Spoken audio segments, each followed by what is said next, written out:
మొన్న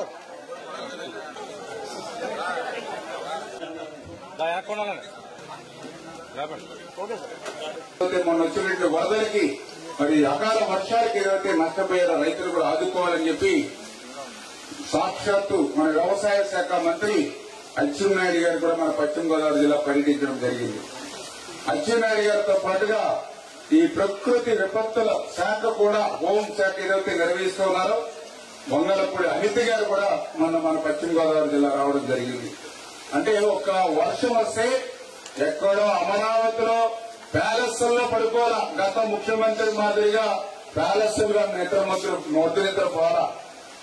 వరద వస్తుందంటే వరద కంటే ముందుగానే ఇవాళ మంత్రులు మేము పోలవరం పోతే నిర్వాసులు చెప్తూ ఉన్నారు. గతంలో మాకు కుక్కడు మంచినీళ్ళు ఇచ్చినటువంటి పరిస్థితి 5 సంవత్సరాల్లో చూడలేదు. గతంలో ఒక్క మంత్రి కూడా మా 5 సంవత్సరాల్లో మా పోలవరం నిర్వాసుల దగ్గరికి వచ్చి మాట్లాడింది లేదు.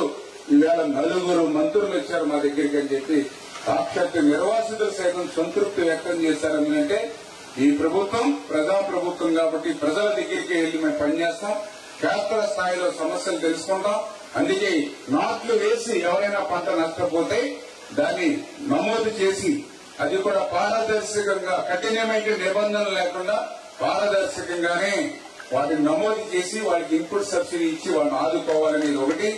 రెండవది ఏదైతే విత్తనాలు ఆకుమడికి సంబంధించి వేసి ఆకుమడి మునిగిపోయి ఏదైతే నష్టపోయారో వాళ్ళకు కూడా 80% సబ్సిడీతో, అంటే దగ్గర 900 రూపాయలు పైబడి ఉండేటువంటి విత్తనం ప్యాకెట్ ని 200 రూపాయల 220 రూపాయలకి, అంటే కేవలం 20% మాత్రం మీరు చెల్లిస్తే 200 రూపాయలు చెల్లిస్తే మీకు 30 కేజీల ప్యాకెట్ మీకు అందించడం జరుగుతుంది. ఇదిగా చెప్తూ ఉన్నా, ఎంతమంది రైతులు నష్టపోతే ప్రతి ఒక్కరికి కూడా మీకు విత్తనాలు సరఫరా చేస్తాం. ఏదైనా ఎక్కడైనా ఇబ్బంది ఉంటే మాతో సంప్రదించండి. మాకు ఎన్ని కష్టాలున్నా, ప్రభుత్వం దగ్గర ఎన్ని అప్పులున్నా, ఇబ్బందులున్నా కూడా ప్రజలు ఇబ్బందులు పడడానికి వీలు లేదని చంద్రబాబు నాయుడు గారు నిండు శాసనసభ సాక్షిగా ఆయన చెప్పడం జరిగింది.